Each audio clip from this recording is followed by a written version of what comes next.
Hey everybody, today we're going to be going through Excel and I'm going to be showing you a bunch of different shortcuts. We're going to start at the basics and we're going to get more advanced as we go, so let's get started. The first and probably one of the most common shortcuts is the copy shortcut. So we can go ahead and we can click on any single cell and hold Control, and then I'm going to click C. Once I do that, you can see that I kind of got this unique outline around the cell that I was on, and that means that I've successfully copied that data. This brings us into the next shortcut, which is of course pasting. We can go to any blank cell, or any cell for that matter, and I'm going to hold Control again, and I'm going to click V this time.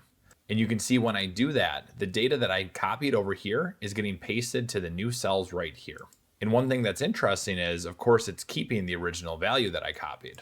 Now let's say that I wanted to move this orange string, not just copy it. Well, to do that, we can cut and then paste. So to cut, I'm going to hold Control and I'm going to click X. You can see that it highlighted again. I'm going to move over to this blank cell and I'm going to do Control V to paste again. And this time it pasted the same data as before, but you can notice over here that it removed the original data. So the difference between copying and cutting is copying just creates a copy, of course, and cutting cuts away the original value. Now let's just say that I did this action or any action and I didn't like what I did.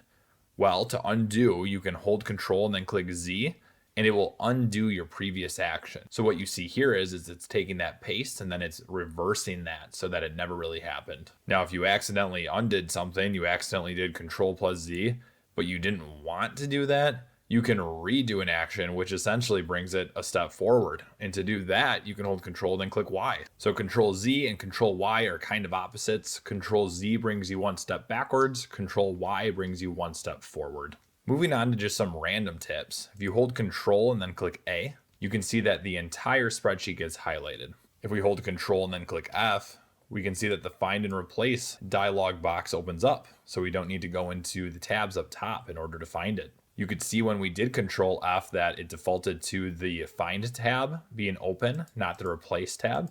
But if we do Control H, it'll actually open up the same dialog box, but this time it starts on the Replace tab. So if you're feeling really lazy, use that one. If you want to create a new workbook and you're sick of this one, you can hold Control and then click N, and you can see it makes an entirely new Excel workbook.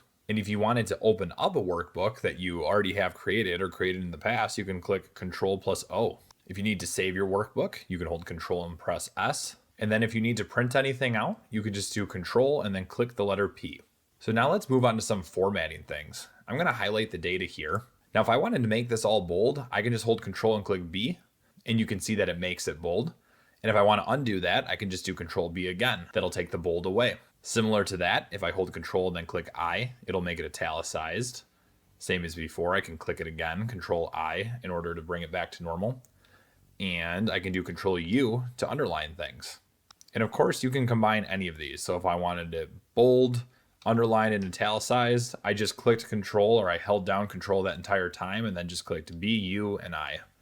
But now I'm going to take them all away, so I'm going to do Control B, U, I again. If I want some more options, a little bit more advanced, I'm going to highlight my area again. I'm going to do Control, and this time I'm going to press on the number 1.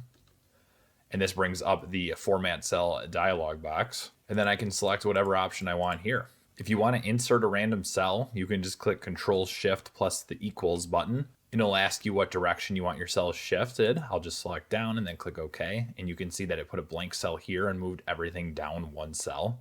Similarly, if I've got an entire column highlighted like this, I can do Control Shift equals again, and it'll automatically insert an entire column. The same goes for rows. If I select this row here and do Control Shift equals, it's going to put a row automatically above the highlighted area. And let's just say in any situation that we wanted to repeat the last action that we did. In order to do that, you can just click F4 once, and it's going to keep repeating the last thing we did. If you want to open up the insert function dialog box, just go to your cell where you want it to appear and hold Shift plus F3, and you get this little box to open up. You can select your function and then click OK, and then it will appear. If you wanted to add a new tab or a new worksheet down below, you can just hold Shift again, and then this time click F11. And then this is not a whole new book, it's just a new tab down below. And the last thing that's super helpful, if I've got a cell selected, like in this example, I've got A2, you can hold Shift plus Control and then use an arrow key. In this example, I'll click right, and it will drag over and highlight to where the data stops. So I've done over to the right and it stopped at quantity. And now holding shift and control again, I'll just click down once and you can see that it went and it highlighted to where the data stops. So this is super helpful if you wanted to, like, let's just say format just the areas of your spreadsheet with data in it. And that's pretty much the quick high level overview of all the common shortcuts that I use almost daily. If you found this video helpful, please make sure to subscribe to the channel and give the video a like. If you want to see more videos like this, just put it in the comments below and I'll be glad to make a part 2. Thanks for watching.